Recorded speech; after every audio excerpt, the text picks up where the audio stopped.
अगर आपको पता चले सूबा बिहार, जहां पर एक पूर्व सांसद, पूर्व विधायक और एक आईएएस की हत्या में दोष सिद्ध नेता आनंद मोहन जेल से रिहा होते हैं। मुख्यमंत्री नीतीश कुमार के इस फैसले की अलग अलग राजनीतिक व्याख्याएं और कई हलकों में विरोध होता है।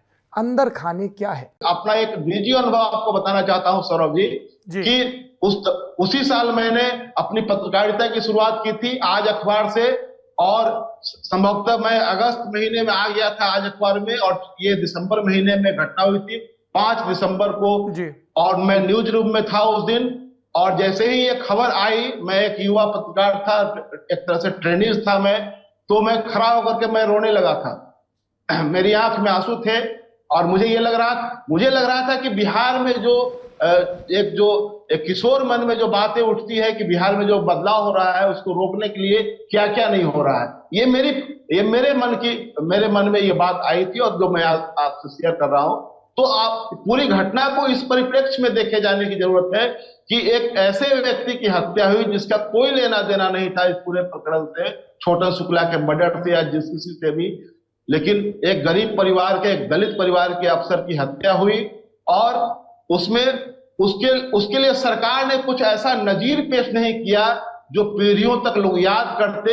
यहाँ इस समाज ने, बिहार के समाज ने एक बड़ी गलती की जिसको लेकर के यह समाज पश्चाताप करेगा, यहाँ हमसे गलती हुई। इस पर कोई चर्चा नहीं हो रही है, इस पर कोई बात नहीं हो रही है। अब उनको आप रॉबिन हुड बनाइए, उनको आप भगत सिंह कह दीजिए, कुछ लोग नेल्सन मंडेला तक लिख रहे हैं।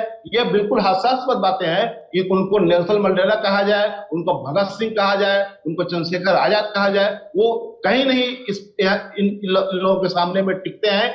ये बिल्कुल सवर्ण सामंती धाक के प्रतीक रहे हैं और इसी रूप में ये इनकी पूरी राजनीतिक यात्रा रही है। मैं समझता हूं कि सरकार को तो चाहिए था कि जहां मुजफ्फरपुर के जिस खबरा इलाके में जी कृष्णैया की हत्या हुई थी, वहां पर उनकी एक बहुत बड़ी आदमकद प्रतिमा लगनी चाहिए थी, यानी 100 फीट ऊंची प्रतिमा लगनी चाहिए थी, और उस पर उस घटना का जिक्र होना चाहिए था, उसकी पृष्ठभूमि की जिक्र होनी चाहिए थी, ताकि पीढ़ियों तक लोग जानते कि आखिरकार इस समाज ने क्या किया।